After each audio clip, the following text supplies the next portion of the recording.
Нэвтрүүлгийн ивент тэтгэгч. Шинэ 7 хоногийн мэндийг үзэгчтэй дахин хүргэе. Кофе ярилцлагын шууд нэвтрүүлэг маань нэгэн шинэ зочдтойгоор үзэгч та бүхэнтэй уулзч байна.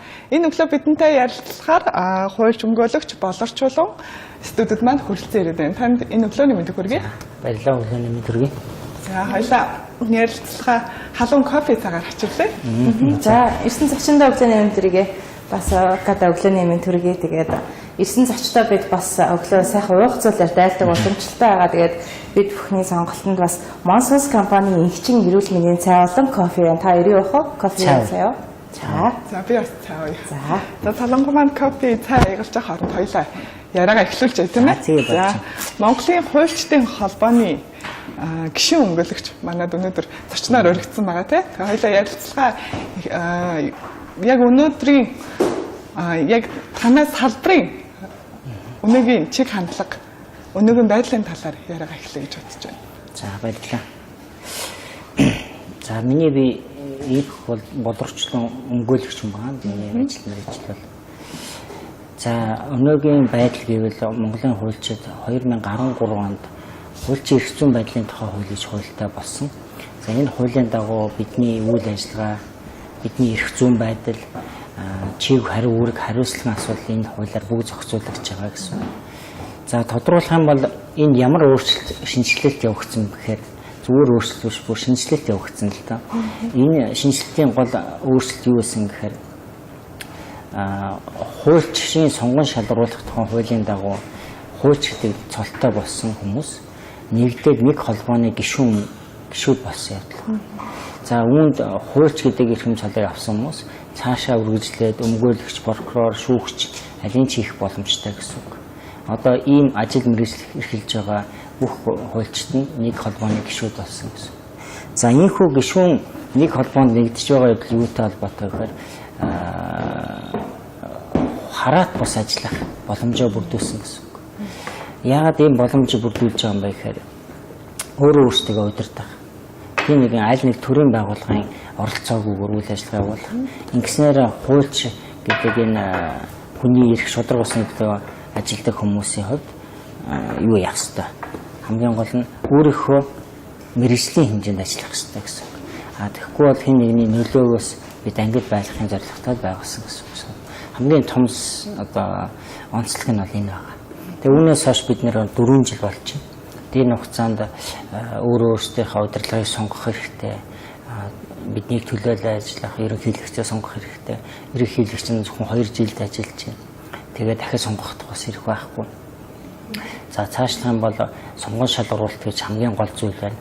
Одоо эрх зүйн сургуулиудыг төгссөн оюутнууд 2 жилийн дараа мэргэжлийн байгууллагууд 2 жил туслах нарийн бичгийн дараа бусад ажилтны хуулийн зас ажлуудыг хийсний дараа сонгон шалгаруулалтанд орох эрх нь нээгдэнэ.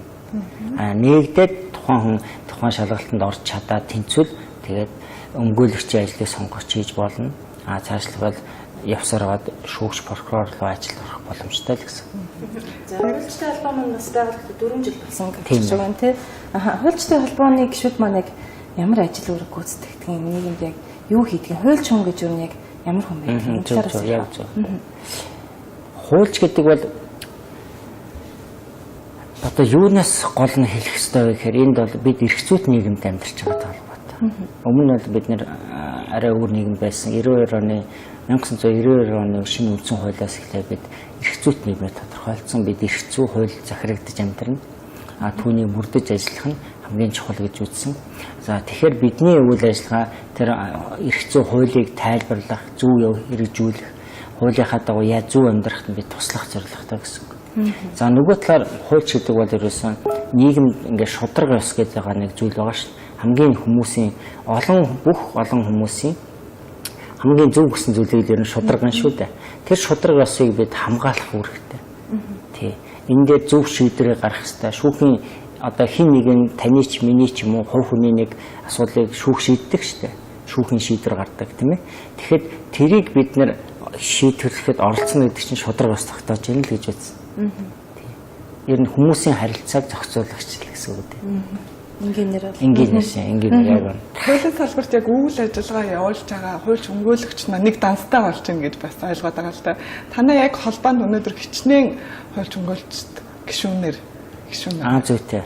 За яг одоо бүү танд нарийн хэлж чадахгүй дуучлаарай. Гэхдээ миний хамгийн том хэлж чадах зүйл бол 5000 одоо 500-аад балуу гэж би хэлж байна. 5500 гэдэг бол тоо бол дөхөв тоо шүү байна. За яг би сүүлд одоо сонгон шалгаруулалтаар бас их олон хүмүүс бүртгүүлээд тийм ч олон хүн бас ороогүй мэдээлэл байгаа. Сонгон шалгаруулалт тэнцэж байгаа нэг баг байна гэсэн. Тэгэхээр энэ барах цагаар 5500-аар тоо бол яригдана.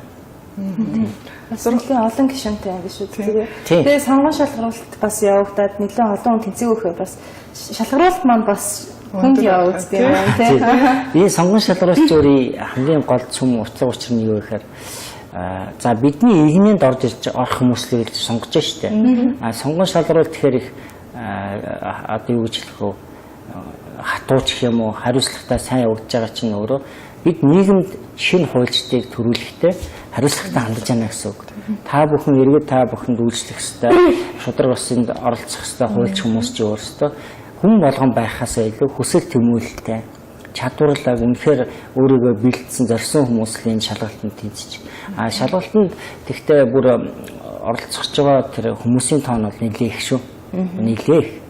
Тэгэхээр эн чинь эргээд урагшаага өшөө ярих юм бол хуульч болохын төлөө 10 төгсөө тэр сургуульд орж байгаа залуучуудын сонголт орч үзүү байх хэрэгтэй гэсэн. Тэгээ хуулийн сургуульд ороод төгссөндөө хуульч болчихж байгаа огт биш. Тэгээ эн чинь хуулиараа бүр хатуу болчихсон ямар сургууль ямар бакалаврын хэмжээнд төгсгүү гэдэг асуудал нэлээд нарийсж байна. Шат шатанд хариуцлагыг бас энэ холбоо байгуулагдсанаар бий болгож өгч гэнэ гэж ойлгож байна. Яг л манай хуульчдын холбооны маань ажил зөвхөн нэг шүүгч өмгөөлөгч прокурор бусад нэг хуульчдын нэг юм гишүүнээр зогсохгүй бидний одоо энэ дараагийн үе ямар байх ёстой. Тэр хөтөлийн бэлтгэдэг сургуулиуд шүү дээ хуулийн. Тэр сургуулиудын стандарт шаардлагыг хүртэл тогтоож байгаа. Тэгэхээр чин энэ хуулийн эрх зүйн орчин чинь өөрөө бүр нарийн болно. Нарийн зөв болохын хэрэг нийгэм зөв явна л гэж бид үзээд байгаа шүү дээ. Тийм маш энгэн. 6 сарын сүүлээр бас хуульчдын өдөр тохиож байгаа гэсэн тийм ээ. Тэгээд энэ жилийн хувьдын онцлогтой гэж түрүүн ярьсан тийм ээ. Анх удаага форум зохион байгуулах гэж байна гэж байна. Энэ талаар мэдээлэл өгье. За баярлалаа. Жил бүрийн 6 дугаар сарын сүүлийн 7 хоногт нь хуульчдын өдөр гэж болдог. Яг л энэ бас мэрэгжлийн байгууллага, мэрэгжлийн өдөр байна шүү. Энэ мэрэгжлээр бахархах, энэ мэрэгжлийн олон түмэнд түгээх юм зорилготой. Тэгээ энэ өдрөөр бид нар бас ажил хэрэгч хандах хэрэгтэй гэж үзээд хуульчдын холбооноос, Монголын хуульчдын холбооноос хуульчдын форум 2017 зохион байгуулсан. За энэ форум бол яг эхний анх удаа хийгдэж байна гэсэн ойлгоорой. Тэгээд сэдвийг бол бид нар хуульчийн нийгэмд үүсэх үүрэг хүлээх хариуцлага нэрлсэн байгаа. Энэ бол мэдээж нийгэмд маань хэрэглэх хэрэгцээтэй сэдв. Хүн болгон энийг өөр өөрийн амьдрал дээр өөр тохиолдсон явдлаараа дүгнэж харж байгаа. Тэгч ёстой. Тэгжээж хүн болгоны нэг хүндээ тохиолж байгаа үйл явдал факт ч өөрөө тухайн хуульчийн орчин нөхцөл байдал ямар байгаад харуулах боломжтой байдаг. Түүн дотор жишээлбэл шүүхийн асуудал авлаа гэхэд тэнд өмгөөлөгч орно, прокурор яллагч болж орж болно, шүүгч эцэрэнд нь орно.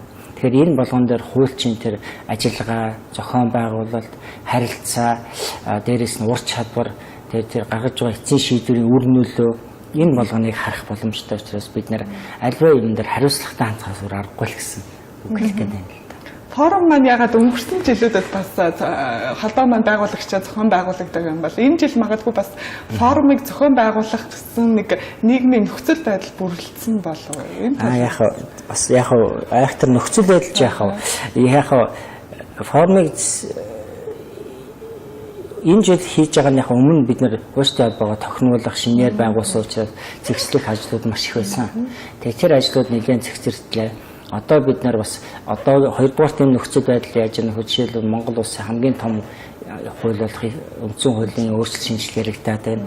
Энэ нөхцөл байдлаар дээрээс нь олон хууль бас яригдж шít эрүүгийн хууль, эрүүгийн байц, гэмт хэргийн хууль гэдэг тэрийг шалгах зөрчлийн хууль гэдэг олон хуулиуд ингээд шинээр батлагдаад ирэхээр чинь найруулагт харж нь хуульчдын хүлээх үүрэг бас тодорхой болон болох ёстой. Тэгээд тэр хүрээнд бид нэг формыг зохион байгуулж байгаа гэж ойлгоорой. Тэгээд энэ формын гол зорилго бол ерөөсөө хилцэх явдал. Маш энгийнээр хоорондоо ярилцах явдал. Хуульч бид нэр хоорондоо хилцэж ярьж ээж нийгэмд зөв одоо хөгжүүлэх ёстой гэж ярьж байна. Ер нь би танарт маш энгийнээр хуульчийн нэг юм тодорхойлж хэлэхэд бид нарыг нэг хуульчийн ёс зүйн хичээлийг заадаг байсан гадаад багш маань ингэжээс нэг Америк иргэнэлтэй хуульч. Тэгээд тэр улс нь мэдээж хууль эрх зүйн хөгжсөн ус. Үндсэн хууль нь 200 гаруй жилийн түүхтэй байх чинь. Тэгээд тэр хүн юу гэсэн гэхээр хуульч гэж юм бэ гэхээр нийгмийг чирэгч локомотив гэж хэлсэн л да. Локомотив гэдэг үгийг орс үгэлдээ орчуулах юм бол галт тэрэгний зүтгүүр гэсэн үг. Галт тэрэгний зүтгүүрээр 50 60 70 вагон чирэгдээ явдаг. Тэгэхээр тэр нь манай нийгэм гэсэн үг байхгүй. Бид зүтгүүр гэдгийг тайлбарч байгаа. Надад энэ тайлбар бол маш таалагдсан. Ягаад гэвэл бид хүмүүсийг урд манлайлж явах үүрэгтэй. Энэ маш чухал дүүлж явах хэрэгтэй. Ягаад тийм нийгмийг бид зөв болгох үүрэгтэй л гэсэн үг. Энийгээ бид хариуцлагатай хандах. Ингийн тул яах ёстой гэж багш хүртэл ярьж байсан гэхээр өнөөдөр хуульч болох хүмүүсийг багаас нь бэлтгэх ёстой гэж ярьдаг. Яаж гэхээр одоо та жишээлбэл хуульч гэж намайг хэллээ гэхээр таны хүүхэд хуульч болох нь танаас бас нөлөөнөөс хамаарна. Аав нь ямар ажил хийж байна, хэр бахархаж байна гэдгээс хамаарч хүүхд дагдаг. Тийм. Тэгэхээр тэрийг дагж яах гэдэг чинь хүүхдээ зөв орчин бүрдүүлэхээс гадна зөв хуульчдыг бэлтжих хэрэгтэй гэж үздэг. Тийм багаас нь гэсэн ийм санаа хэлж байхгүй. Тийм. Формын бас ярианда эргээд арай тийм. Формын маань тухайн өдөр явагдах үйл ажиллагааны талаар бас мэдээлэл. Бас дээрэс нь оролцох хүмүүс юм байна. За баярлалаа. За форум хуульчдын форум нэртэй 2017 хуульчдын форум 2017 ингээд жил болгон болохоор төлөвлөж байна. За ажлын хэсгийн хэсэг бид одоо ярилцаад 2017 оны 6 дугаар сарын 14-ний өдөр 5 гараг байгаа. 9-өөс 17 цагийн хооронд Blue Sky Tower зохицолборт болно. За энэ бол одоо энэ өдөр бүх ажлыг зохицуулаад манай хуульчдын бүгд боломжоор оролцох боломжтой. За энд бидний төлөвлөж байгаа нь 250 гэж тооцоолж байна. За 250 хуульч бас бусад зохиол энэ үйл ярихын байгаа зүйлээс сонирхсон эрх зүйн ангийн хүүхдүүч байж болно. Энэ тодорхой хураамжтай. Тэр нөөцөнд нэргөө зарцуулагдана. Тэр битэл энэ бас үйл ажиллагаа маань хуульчдын холбооноос өгч байгаа дэмжлэг нөхцөл байдлыг бид үзээд энэ дандаа шинэлэг юм хэлэлцэх учраас бас биднээс нэг хуульчийн эрхээ хадгалахын тулд кредит цаг гэж авдгийн сургалт. Тэр кредит цагийн бас эрхтэй юм чинь. Энэ чинь яг л энэ хилцэх үйл ажиллагаанд орсон гэдэг чинь их том өөрийгөө шинжилж өөрчилж байгаа л шүү дээ. Суралцах үйл явц. Тийм учраас бид бас тодорхой кредит цагтаа гэж ойлгох ёстой. За ингээд сэдвийн хувьд тодорхой товчхон та нартай хэлэхэд яг сэдвүүдээр бас нарийсгад тохирч байгаа. Дээрээс нь эрэлт хэрэгцээгээ дагаад өөрчилж байгаа нь байна. За бас оролцогч, илтгэгч хүмүүсийн бас нөхцөл байдлаас хамаарна. Товчхондоо бол холбооны 1-р 4 жилд хугацаанд бид нэр юу хийсэн бэ? Хуульчийн хариуцлагын асуудал, нийгэмд ямар үүрэг хариуцлагыг бид харж байна гэдгээр ярилцсан. Нийтлэг хэлбэрээр.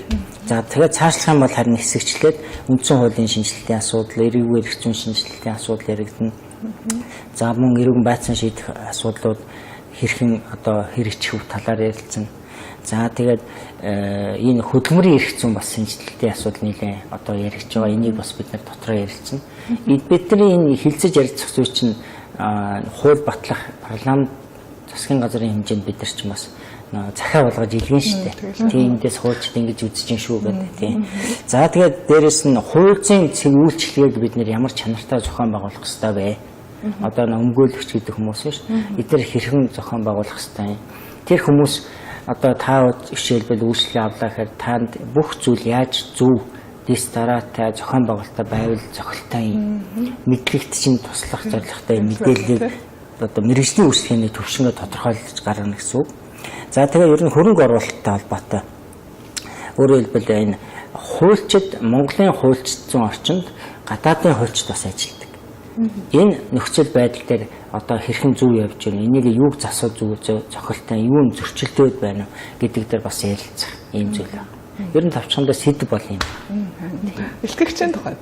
За илтгэгчдийн хувьд болохоор мэдээж энэ үндсэн хуулийн шинжилэлтүүд байлаа гэхэд жишээлбэл яг энэ сэдвээр илүү ойрын үед одоо сая нэг хилцүүлэг гэдэг болсон шүү дээ. Олон зөвлөлтөх хуудасд нэг тэн дээр ажилласан бас хүмүүс орж ирэх жишээний мэргэжилтэй хүмүүс. За бас энэ эрүүгийн байцаан шийдэх хуулиудаар ажилласан ажлын хэсгүүдэд орж ирнэ. Энэ яг эцлэн их хүмүүстэйгээ тохиролцоож дуусаагүй байна. Энэ дээр шүүгч, өмгөөлөгч, прокурор ямар ч ажил хийж байгаа хүмүүс гол энэ чиглэл рүү судалж байгаа хүмүүс, судалгааны хүмүүс орж ирнэ. Тэгээд тухайн харилцаагаа шинжилэн хэрэгжүүлэх гэж байгаа асуудлыг ямар юм зүйлэн шинэ түүнийг юу гэж ойлгох цохилтой гэдэг дээр ярилцсан бас. Энэ 6 сар ямар ч байсан хуульчдын ажил өрнөх юм байна. За хуульчдын холбоо гэдэг чинь хуульчдын холбоо ер нь ард иргэдтэй ер нь хэр хүрч ажилтдаг болов? За таны энэ асуултанд их баярлж байна. Яг бол бид ард иргэд олон нийт хэрэглэгч, хуулийг хэрэглэгч хүмүүсийнхаа төлөө байх хэрэгтэй. Ер нь бидний зорилго шүү дээ. Тэхийн тулд хуульчдыг нэгдэж нэг санаа бодлоор тэдэнд үйлчлэгээ ойлголтыг өгөх хэрэгтэй гэсэн үг шүү дээ. Хуульч бид нар хэрвээ ингээд та бүхэн бидний ярьдаг нэг үг байдаг шүү. Шууданд ингээ ивэр хийхээр ийш тийшээ хараад яртаагаад байдаг.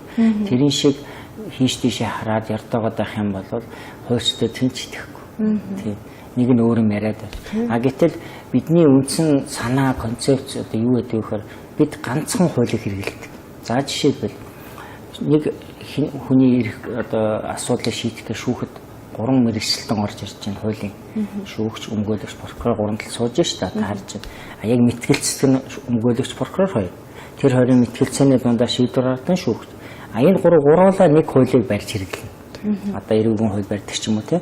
За тэгээд гуруулаа нэг заалтан дээр гуруулаа хилцэж мэтгэлцэн нь шүү.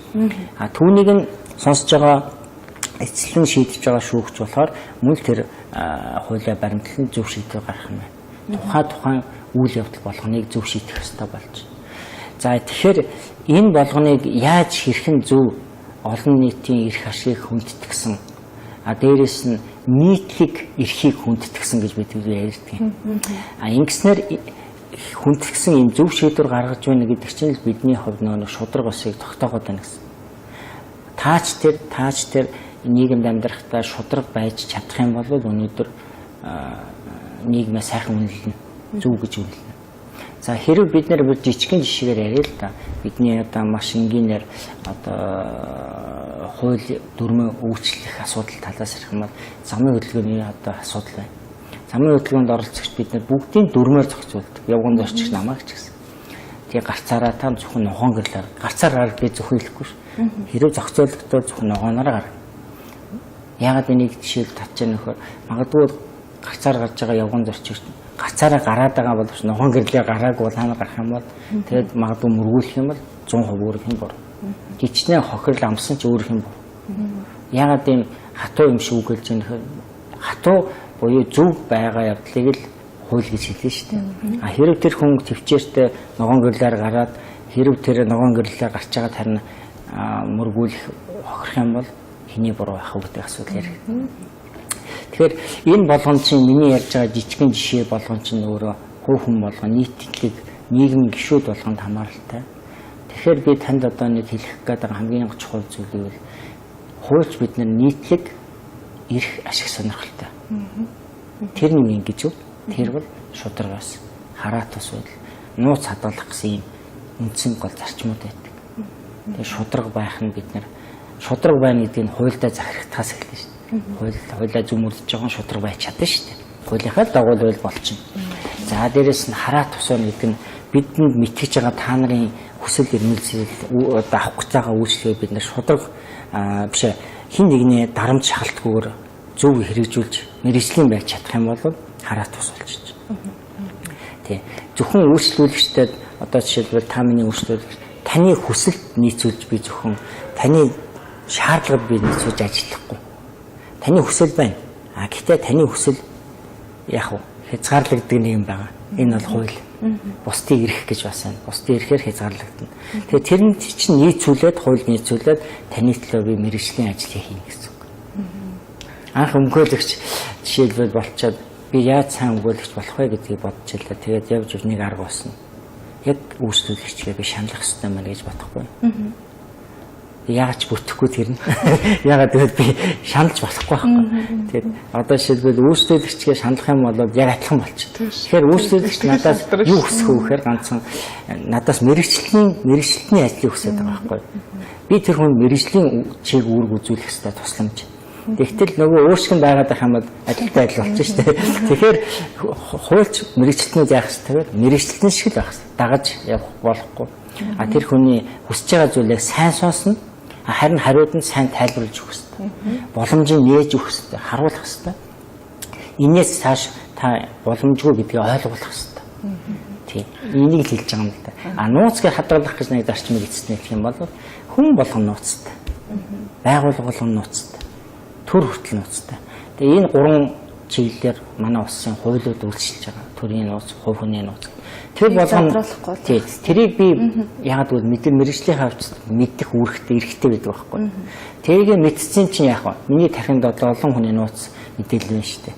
Тэрийг би яах вэ? Хадгалахын тулд би хадгалсныхаа төлөө таны өмнө би үн цэнтэй болдог.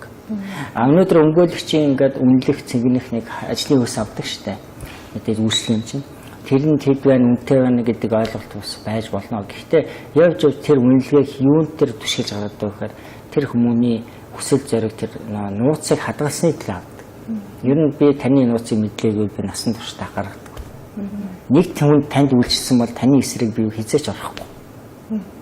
Тэгдэг байхгүй. Яг л би эсрэг дараа нь орохоор чинь тэгдэггүй замбрааг юм болно шүү дээ. Нийгэм замбрааг өтөх нөхцөлж юм байхгүй. Ямар ч энгийн зүйлээс. Боловсролын өмгөөлөгчид бол нэлээд л олон нууц хадгалж байгаа шүү. Тийм ер нь нууц гэдэг чинь тийм л үнцэнтэй. Тэр жишээлбэл улсын яллагч болж орж байгаа прокурор одоо шүүх хурлаанд орж иш. Тэгэхдээ нэг гэмт хэргийг шалгах процедурууд дээр хяналт тавьж байгаа бас төрийн нууцыг маш их мэддэг болдог. Тэр нууцаа бас хадгалах үүрэгтэй. Тий. Хуульч жишээлбэл байгууллагын хуулийн зөвлөх байлаа. Танаа байгуул. Танаа бүх нууцыг мэд. Тэр хүн ямар тэгэхээр этиктэй байх вэ гэхэд нууцыг хадгалах гэсэн. Тэр байгууллагын эсрэг яг орчин үеийн нууцыг хадгалах зарчмыг дэлхийн хэмжээнд Япон, Америкийн хэмжээнд, Германы хэмжээнд яаж ирж байна вэ? Энэ яг тийм улсуудыг яриад байгаа нөхөө бас эрх зүйн нэлээд хөгцсөн орнуудыг шууд дурдж байна л да. Энэ хуульчийн нууцлыг хадгалах зарчмыг бас их сонин харж байна. Шудраг ёсыг тогтооход оролцох хичээл юм бол та тэр байгууллагатай байгаа шудраг бус юмыг та ил гаргах хэрэгтэй гэж ярьдаг болсон. Та миний хувьд одоо үйлчлүүлэх чанууцыг би хадгалах үүрэгтэй шүү дээ гэхээр тэгвэл та олон нийтийн эрх ашигын төлөө яах хэрэгтэй юм бэ гэж ярьдаг болж байгаа. Тий. Тэгж ярьдаг болж байгаа. Гэтэл энийг яаж одоо бас хуульчид дотор энийг яаж авч үзэх вэ гэдэг. Энийг бод цензур тавиад яг ингэх хэрэгтэй гэж болохгүй. Нууцыг хадгалах үүрэгтэйг хадгалах үүрэгтэй.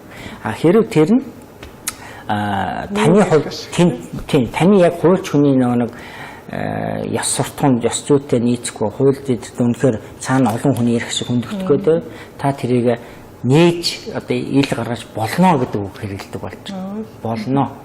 Үүрэгтэй гэхгүй байх нь ш. Яг бол миний үүрэг чинь бас нэг нууц хадгалах юм чинь. Хэрэг үнэхээр ингээ зөрчигдөхөд хүржээл та ингэж болно гэдэг тал руу бас хөгжиж байгаа гэж хэлэх гээд байна. Таны хувьд мэрэгчлэрээ ер нь хэдэн жил ажиллаж байна? Яагаад энэ өмгөөлөгч гэдэг мэрэгчлийг сонгох болчиход мэрэгчлэл болгоно л сайхан зүйл байдаг шүү дээ. Тэгээд бас өмгөөлөгч болох гээд суралцж байгаа бас хүмүүс сонирхолтой хариулт болж өгөх болов уу гэж бодож байна. За яг 1997 оны яг дундуур шалгалтанд орж өмгөөлөгч болсон. Одоо яг 20 жил болж байгаа юм байна шүү. Тэгэхээр энэ хугацаанд хүн өөрийгөө таньж мэдэх гэж эхнээс нь хүйцэн тань би энэ хүн юм хийж чадах уугүй гэдгээс ахвал үзэн шүү дээ. Тэгээ явсаар хагаад одоо охин маань хүртэл хуулийн сургалт өгсөн шүү дээ. Тэгэхээр ч одоо үргэлжлээд байна. Энэ ажлаа ойлгуулах гэсэн миний их бас чин хүсэл байсан. Охин маань дагна гэдэг бол эцэг хуульч хүн аавын хувьд болохоор сайхан зүйл хэлгүй байх гэдэг. Тэгээд өнөөдрийн миний хуульчдынхаа төлөө нийгэмд хийж байгаа энэ ажил хэрэгүүд болгон ч зөв өөртөө биш шүү дээ. Би охиндоо зориулж хийж түүнээс цааш бусад үр хүүхд залуучуудаа зориулж хийдэг шүү дээ. Ерөөсөө бүх ажил нийгэмд хийж байгаа бүх ажил хүн болгоны ажил зөвхөн өөртөө зориулах ёсгүй. Бид өнөөдрөөр амьдрах ёсгүй. Бид ирээдүйд үр хүүхдэд юу үлдэхийг харах хэрэгтэй. Жишээлбэл одоо энэ ашигт мэлтмэл дээр ч газар ухна гэдэг бол бид нар бусд ирээдүйн үр хүүхдийнхаа газрыг түр гуйж хэрэгжилж байгаа хүмүүс аахгүй. Ер нь тэгж боддог байх хэвээр. Яг өнөөдрөөрөө сэтгэж болохгүй гэсэн. За залуучуудаа хуульч эрх зүйн төгөл рүү магадгүй яг одоо ингээд шалгалтанд орох гэж байгаа залуучууд байгаа шүү дээ. Хэлэх юм бол яг зөв сонголтоо хий. Магадгүй та үнэхээр аав ээж ах トゥ үнэхээр би ингэж чадах юм байна гэсэн мэтгэлц ур чадварын тэр итгэл үнэмшил байж болно шүү дээ. Бас нэг олон нийтч ажлын нэг тийм итгэх санаачлаг тэр бүх юмаа өөртөө байгаа сайн талуудаа бичиж байгаа, дүгнж байгаа энэ салбарын одоо хүн болох уугүй гэдгээ зөв шийдэх хэрэгтэй. Одоо жишээлбэл энийг юутай холбож ярих вэ? 4-5 жилийн дараа сурчаад хуульчийн сонгон шалралт 2 жилийн дараа ороход одоогийн байдлаар 2000 тонн шалралтанд орж шин. 1500 2000 орлоо. Тэгэхээр тэнцэж байгаа нь 300-аас гаруй болчиход сүүлийнхээ байдлаа жишээгээр. Тэгэхээр чинь та хичнээн олон хүн 1000 гаруй хүүхд дэмий сурсан юм шиг болчихгүй гэж санаа зовж байна. Тэгэхдээ би нэг зүгээр дэмий сурчаад та нарыг яваад ингэж юм биш. Сонгосон бол тэрэндээ эзэн байхыг л хүсэж байна. Тэр эзэн байгаагийн гэж хэлж байгаа шинжийн юу гэхээр шалгалтанда тэнцэх л ёстой. Тэнцэхгүй бол ер нь энийг бол заавал сурах албатай биш шүү дээ. Энэ дээр зах зээлийн одоо арилжиж байгаа хуульчдын чангалтай хэмжээнд байна. Бидний хойч үеч гэсэнтэй чанартай зөв хүмүүс гарахыг бид маш их хүсдэг. Тэрийг л хэлэх гээд байна. 6 сарын 14-нд плюс гэд болох форум маань ямар ч байсан олон хөтөлбөртөйгээр явагдах юм байна. Тэгээд яг та бүхэн зохион байгуулж байгаа хүмүүсийн зүгээс энэ форумаас юу хүлээж байна? Ямар одоо үр дүн гараасаа гэж одоо найдаж байна, хүсэж байна. За мэдээж орчин одоо цагийн үндсэн хуулийн өөрчлөлт шинжилгээний тухай ярьж байгаа. Дээрээс нь хэд хэдэн онцгой олон одоо шүүхийн болон эрх зүйн байцаан шийдэх эрүүгийн иргэний авшаа зөрчлийн тухай хуулиуд дөнгөж шинжлэгдээд 7 сарын 1-ээс мөрдөгч байгаа энэ үед маш ач холбогдолтой гэж харж байна. Яагаад гэвэл нийгэм өөрөө ингээд эрх зүйн энэ нөхцөл байдал нэлээд өөрчлөгдөж байна гэсэн тийм яг ерөнхий багцаа ойлголттой байна шүү дээ. Энийг нь тайлбарж өгөх ёстой нөгөө хуульчид хэрэглэх хуульчид маань өөрсдөө зөв ойлголттой болохгүй болчихж шүү дээ. Бидний үүрэг гэдэг чинь энэ байхгүй. Нийгэм хандж байгаа тэр шинэлэг зүйлийн хандлагыг бид тэр хандлагыг чиглүүлэх үүрэг чинь бид нар өөрсдөө мэдлэгтэй байх хэрэгтэй холбоотой. Тэгэхээр хуульч бид нар өөрөө өөрсдийгөө хөгжүүлж байнга хөгжүүлж байх үүрэгтэй. Дээрээс нь иймэрхүү үйл ажиллагаа явуулах замаар бидний мэдлэг дээшилжээл нийгэмд өгөх зөвлөмж, ойлголт, тайлбарууд зөв явна л гэж хэлэх гээд. Ер нь цагаан болж байгаа зүйл маш зөв. Тийм ч учраас үүнийг бидний хавьд юу гэж харж байгаа гэхээр жил болгон заавал хий. Магадгүй нэг удаа хийж байгаач бага байж болно. Энэний дундуур бид нар арай өөрөөр бас хийж болно. Ер нь хуульчид бид нар хуульчдын холбоон дээр цуглаад байнга хилцдэг. Ер нь сүүлээд маш хилцдэг болсон шүү. Хилцэх тусам юмыг нарийн ширээ мэдэрч эхэлнэ. Шууд нэгийг цаас барьж явал нэг өдөр бид нар яриацаа шууд альваа хууль эрх зүй баримтч гаргаж чадахгүй. Харин тэрэн дээр хитэн талаас хилцэж чад хамгийн зөв гэснийг онлогын саналаараа л хийдэг шүү дээ. Тийм түүнээс биш тий. Тэгэхээр энэ хилцүүлгүүд маш сайн явагдана гэж бодож байна. Энэ дээр харин мэдээлэл айл болох нээлттэй бид нар их цацхыг хичээнэ. Гарах үр дүнгийн бид нар мэдээлэл хичээнэ. Одоо төрийн эрх бүхий байгууллагуудад бас нэлээд сайн загтлаа илгээн нөлөөлөхийг хичээн зөв. Ингэм бол өнгөрөх шүү дээ. Зүгээр хэлцэхгүй шүү дээ. Тэгээд ингэ явна гэж бид хэлчихсэн юм аа л. За бас энэхүү форум бол бас хүлжтэй холбооны бас 17 оны бас нэгэн томоохон үйл явдал ажил болох бах тий. Цаашид бас ямар ажлыг хийх төлөвлөд байна. За яг хуульчдын холбооны хувьд мэдээж хийгдэх ажлууд төлөвлөгөөний хадгалт нэлээд байгаа.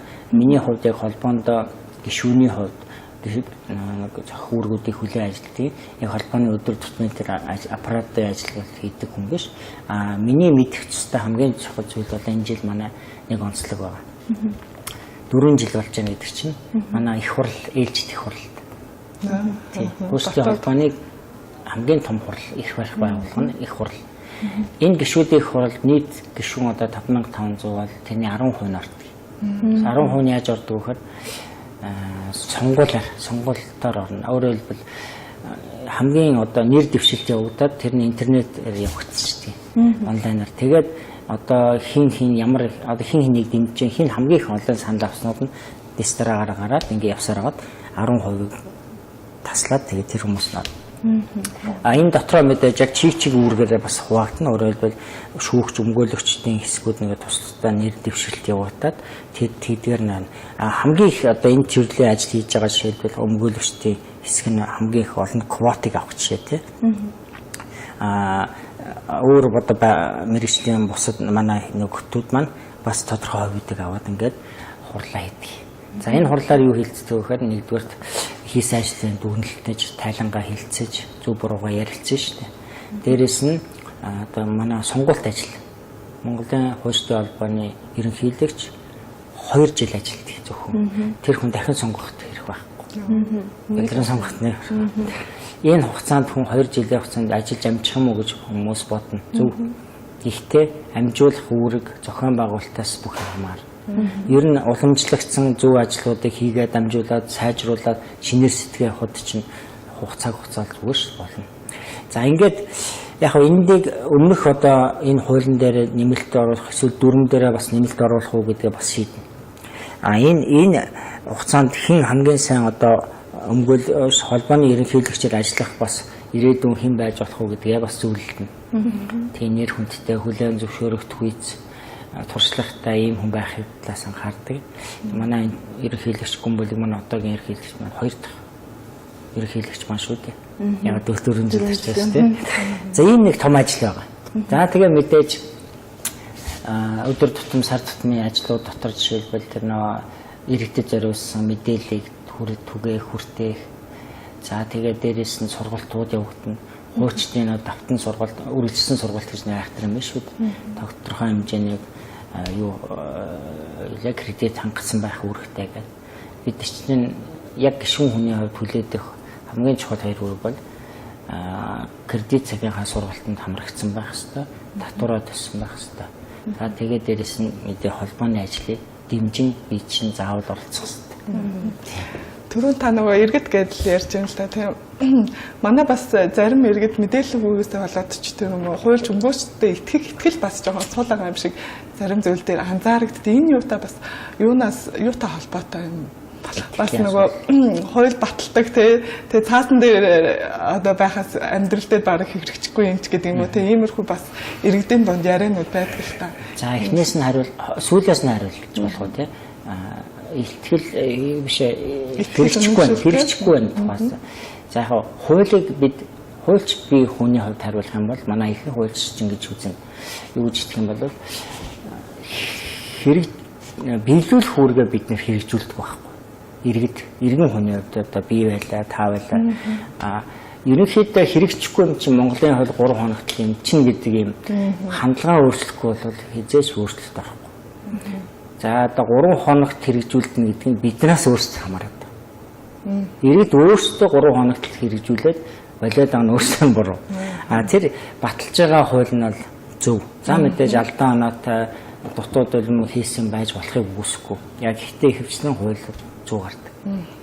Түүнийг яг мөрдгөл үүргээ бичиж өөр юм хэрэггүй. Зүгээр дугаа мөрдөх юм бол тийм учраас хууль захирагдах гэдэг үг байдаг байхгүй. Захирагдана гэж үгс үг. Үг дуг мөрдөх гэсэн үг шүү. Тэгэх юм бол энэ хууль нь зөв байна уу, хэрэгждэг юм уу, үгүй юм уу, цаасан дээр байна уу гэдгийг харах хэрэгтэй. Хамгийн наад зах нь замын хөдөлгөөний дүрмээ зөрчил ойлт энэ ч буруу шүү дээ. Энд чинь яг дүрм гэдэг чинь өөрөө хууль гэсэн үг. За харин 2 дугаарт хэлэх юм бол итгэх итгэлийн холболт бол хуульчид энэ бол бас сул талтай зүйлүүд байгаа үгүйсэхгүй. Гэхдээ тийм ч их биш болов гэж үзэж байна. Яагаад гэвэл энэ дөнгөж хөгжиж байгаа, сайжруулахыг оролдож байгаа, шинчилж байгаа энэ салбарыг үгүйсэхтэй гол нь биш, дэмжих нь гол нь. Гишүүн бид нэр холбооныхаа үйл ажиллагаа хуулиа яг мөрдөх юм бол сайн хуульч, зөв хуульчд нь аяндаа бий болоод байна. Ажлаа зөв хийгээл байна. Зөв хийх хэмжээнд иргэдэд зөв хийж байгаа юм чинь иргэдэд гомдол нь багасна, өөрчлөгдөн. Хоёрдугаар тэр итгэлээр тавчхан нэг юм хэлэхэд та жишээлбэл өмгөөлөгчийг сонголт хийлээ гэж бодъё. Хийх хэрэгтэй боллоо гэж бодъё. Та хаанаас сонгох вэ гэдэг асуудал. Тэр чинь л хийгдэж байгаа. Монголын хуульчдын холбоо гэдэг энэ бие даасан байгууллага руу хандаад өмгөөлөгч авъя гэвэл тэр нь сонгодог тэр бүх нөхцөлийн ангийн энгийнээр зохицуулагдсан. Очоод авсан ч болно. Дээрээс нь юу яаж болно? Интернетээр олоод сонголт хийж болно. Эсвэл танил талд итгэл бүх үнээсээр авч болдог. За ингээд сонголтоо зөв хийчих юм бол энэ дээр ямар алдаа гарахгүй гэхээр хариуцлагын асуудал нэг үүсдэг. Гэрээ заавал байгуул. Гэрээ бичгээр байгуулсан гэрээн дээр ямар үүрэг хариуцлага хүлээх вэ? Яаж хүлээх вэ? Юу гүйцэтгэх ёстой тэр нь тодорхой болчихно. Тэгэл хүү хаагал нэг мөнгөө бэлнээр нь шууд маа гэж өгөөл гадаа зогсож байгаа бол гуанзан зогсож байгаа бол уулзаж ярьдаг ийм өмгөөлөгчтэй харьцаж хэрэггүй юм аа. Тийм. Ялангуяа өмгөөлөгч тусалцаа үзүүлэх ирэхгүй хуульч биш хүмүүс энэ дундуур аягүй хит хит гүйж байгаа шүү. Хит хит гүйж байгаа. Тэр гүйж байгааг өөрөө сонгож байвал таны өөрийн буруу гэсэн. Хууль иргэн таны өөрийн буруу. Та тэр буруугаа өөртөө хариуцлага хүлээх хэрэгтэй. Тэгвэл тэр хүн үнэхээр өмгөөлөгч бишээ та судлах хэрэг байгаа ш. Заавал надаас суугаад судалж болно. Та ямар учиртай таны бичиг баримтыг үзье харъя. Би бүгдийг гаргаад үзүүлэх үүрэгтэй. Надаас асуухгүй нууцаар судалж болно. Яг чөлөөтэй нэг листэн дотор би орсон байх чинь. Гижил ингэж зөв сонголтоо хийхгүйгээс нийтлэг хуульч өмгөөлөгчдийг буруу ажиллаж байгаа гэж ярьж болохгүй. Бид тэрийг бас нийтлэг бидний эрхийн асуудлыг хөндөж гин гэж үздэг. Энэ дээр тэгэхээр хэрэглэгчийн сонголт өөрөө бас зөв буруу дээр нэгдүгээр яриа. Сонгогдсон харин зөв сонгогдсон яг өмгөөлөгч хуульчийн ажиллах ур чадвар одоо юу гэдэг вэ? Арга ажиллагаа нь харин зөв буруу гэдэг нь хоёр дахь асуудал байна. Тий. Тэрэн дээр үнэхээр алдаа гаргацсан санаа тавьдгүй тэрийг мэдээлэл хамгийн наад зах нь жишээлбэл одоо үүсэлгээ авч байгаа танд одоо би за өнөөдөр ингэсэн шүү гэ мэдээлэл тайлангаа өгчих хэвээр магадгүй 7 хоногоос сараар байж болно. Тэрийг л хийхгүйгээс үйл алгалцд үүсчихдээ л болов гэж ойлгодог. Танаа яг холбооноос явуулдаг шалгалт маань ер нь ямар тавтамжтай явагддаг вэ? Жилд нэг удаа юу эсвэл жилд хэдэ? Жилд нэг удаагаар явуулж. Тэгээ яг хангалттай хэмжээнд оролцохыг сонирхчид байна. Тэгээ тэд нартай зориул энэ жил чинь баг 2 авч яаныг үгүй буруу санааг бол бас тэгж байгаа шүү. Бас нийгмийн эрэлтийг дагаад хүмүүсийг бас дэмжиж ингэж авч байгаа талбай. Сонгон шалгуулалтын үйл ажиллагаа бол ер нь маш сайжирч байгаа. Тэр шалгалт өгдөг арга ажиллагаа их тодорхой үнэн зөв болж ирж байгаа гэж үзэж байна. Эхлээд эн чинь бас анханасаа юм гэдэг чинь шатараатай хөгждөг. Хүн хөтлөөрөд гэдэг үстэй. Эхлээд тийм дээш харж очоод дараа нь эргэж доош хардаг штэ. Доош харсан хүүхд эхлээд яадаг л хоошо мөхлөгдөж штэ. Тэгэхээр яг энийг л ойлгох хэрэгтэй. Түүнээс пул пал хийх 100% өөр байх хэрэгтэй гэж ярьж болохгүй. Яг тэр хөгжингүү нийгэм яаж хөгжиж чинь бид нар тэрийг дахаас өрөө. Гэтэ аз болж бас яг тийм нийгмүүд хажууд маань байж байгаа нэг юм байна.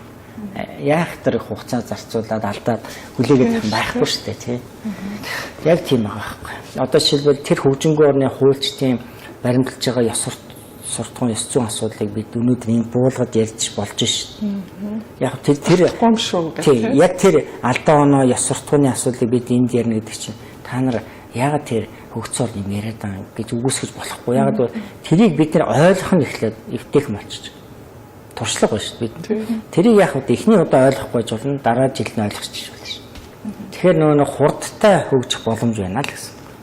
Жохон төвчээртэй харин өөрөө ярихын оронд хийж оролцох хэрэгтэй гэсэн үг.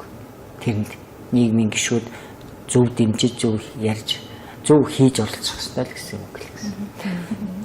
За бас утгагүй бас 7 сарын 1-ээс хэрэгжиж эхлэх бас эрүүгийн хууль байгаа шүү дээ тий.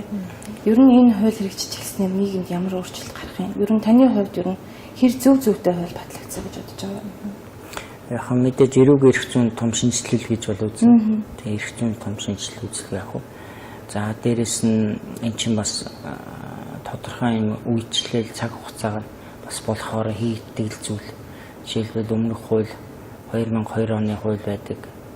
Шинэ одоо мөрдөж байгаа юм шүү дээ. Тэр чинь тэр үе шинжлэхжсэн гэж бодохоор ч одоо 15 жил болсон байна. Энэ хугацааны явцад нийгмийн хөгжлөд дагаад хууль чинь эхлээ гараад тэрэнд нь мөрдөхгүй хөө тэрийг дагаж хууль нийгэм хөгждөг шүү дээ. Нийгэм эхэлж хөгжөөд тэр хөгжлөлтөнд тохируулж хууль бол хөгжлөгддөг шүү дээ. Тэгэхээр өөрөөр хэлбэл нийгэм одоо нийгэм маань өөрчлөгдөж гэсэн үг. маш сайн өөрчлөгдөж байна. Урттай байна. Тэр хэмжээнд хүмүүс юу хийж байна. Одоо гэмт хэргийн өөрчлөлт одоо юу гэдгийг арга ажиллагаа буруу зүйлийг хийж байгаа зүйлүүд маш ихээр өөрчлөгдөж байгаа учраас түүнийг дагаад яалчгүй хууль эрх зүйн өөрчлөлтөөс байхгүй. Тэрийг дагаад нөгөө мөрдөх, баримтлах, биелүүлэх хуульчдын хэрэглэдэг хуульчдын өөрчлөгдөж. Тэгэхээр тийм одоо хөрс суур шаардлага үүссэн л гэж хэлнэ. За тэгээд нарийн ярих хэлэх зүйлүүд бол гарч ирнэ. Тэрэн дотор нь жишээлбэл одоо ялын хэмжээ өөрчлөгдөж байна.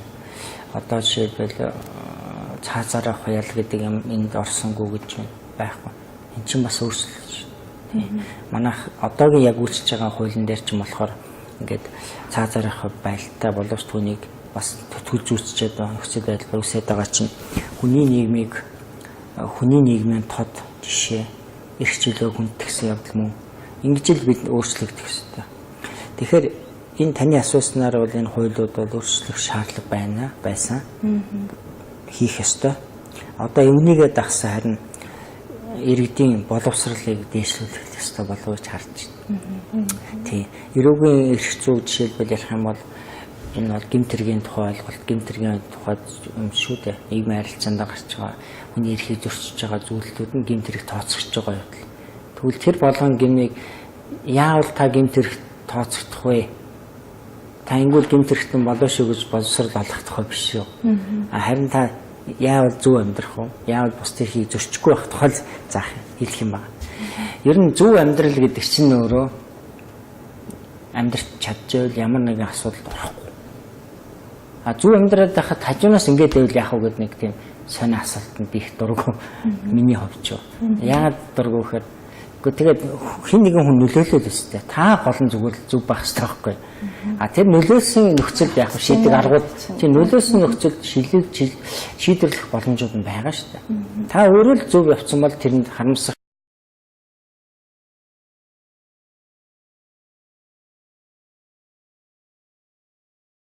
өөр дээрээ тэр амьдралтаа тохиолж байгаагүй тийм төвөгтэй зүйл.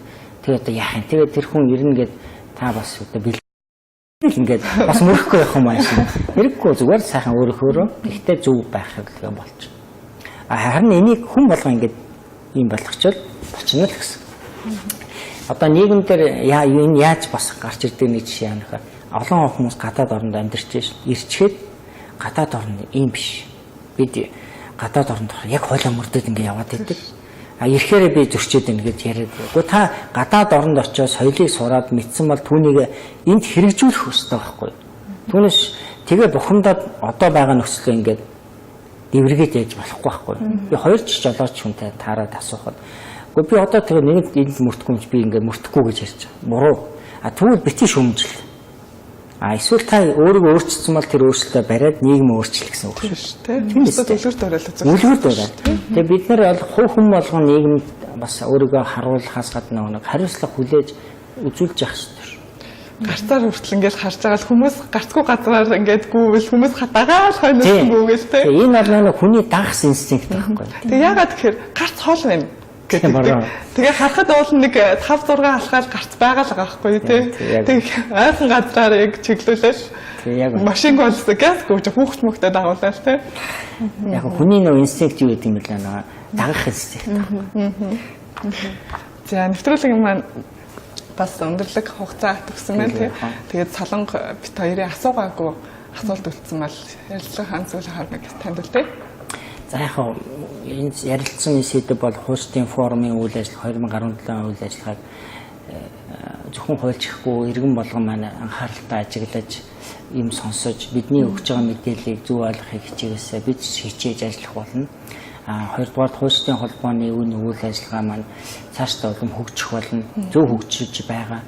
Одоо бид нэр хийх л үлдсэн.